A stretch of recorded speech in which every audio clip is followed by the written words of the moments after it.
2022 সালের 25 সেপ্টেম্বর পঞ্চগড়ের বোদা উপজেলার আউলিয়া ঘাটে করতোয়া নদীতে নৌকা ডুবে প্রাণ হারান শিশুসহ 72 জন। দুর্ঘটনায় একসঙ্গে এত প্রাণহানির পর সেতু নির্মাণের উদ্যোগ নেয় তৎকালীন সরকার।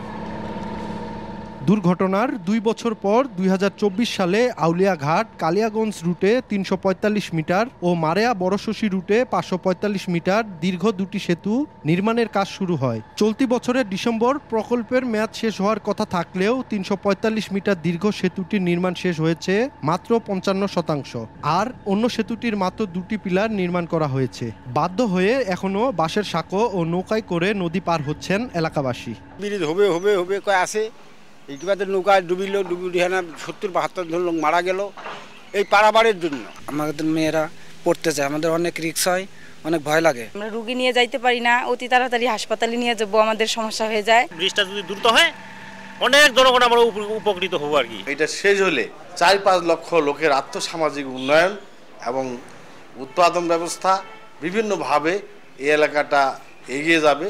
এ নিয়ে ভূমি অধিগ্রহণ জটিলতার অজুহাত এলজিইডির, তবে কাজ চলমান রয়েছে বলে জানান সংশ্লিষ্ট কর্মকর্তা।